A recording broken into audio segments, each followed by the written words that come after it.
So Eugenio Suarez back to the Seattle Mariners, where he spent seasons previously with a lot of success, although struggled with strikeouts. He's been one of the better hitters in the league all year. 87 RBI. It's more run production added to an already decently productive Mariners order, who now has one of the most dangerous middle of the lineups in the entirety of Major League Baseball.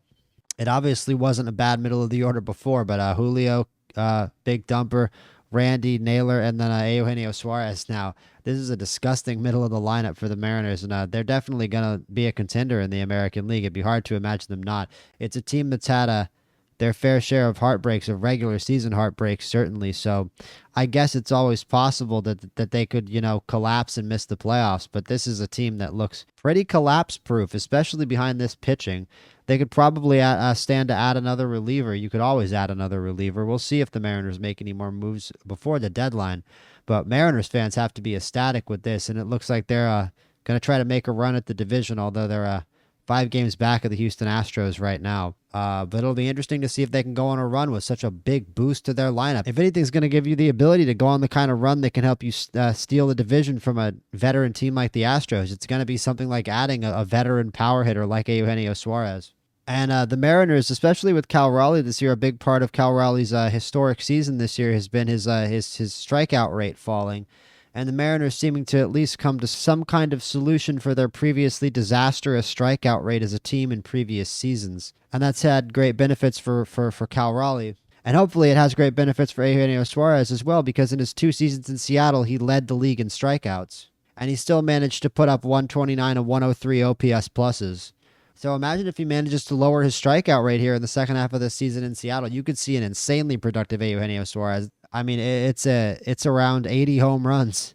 36 and 41 are the number of home runs there for Cal Raleigh and Eugenio Suarez in the middle of that Mariners order. So the Mariners got better. The Mariners got a lot better, and the Mariners have to be considered a factor in the American League pennant discussion, I think, at this point. And the Diamondbacks actually did an okay job here. It's never good to give up one of the best run producers at the deadline, and this has really become a buyer's market. I just feel like the trade market developed a little early this year. I feel like a lot of these trade negotiations have kind of been going on for a while behind the scenes, and that's why over the time the price just sort of chips away. It gets lower and lower.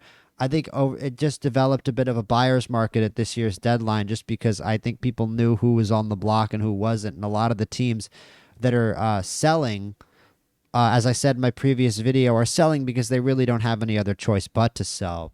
And that wasn't really the situation that the Diamondbacks were in, so I think they were able to get a little bit better of a return here in the form of Tyler Locklear, who's going to be yet another in a long line of first basemen in Arizona with some power. And it's a team that can still reload and get back at it next year, and treat it like Suarez really isn't that big of a loss, but it's for sure a huge addition to the Seattle Mariners, who have to be considered a player in the American League and who seem to have done a good job at fixing what for the last few years has been an offensive malaise. I think if you're a Mariners fan, you have to be quite happy with an offense that, right now it might not be the most sparkling, but man, you're gonna take 12th in OBP and 5th in home runs, especially, and 4th in stolen bases is not a bad thing to throw in there either. So exciting time for the Mariners. It'll be cool to see how far they can get over 500, and they're gonna need a little more bullpen help, and they're gonna need the pitching to if the pitching can be anything like what it was like last year, man, ooh, watch out.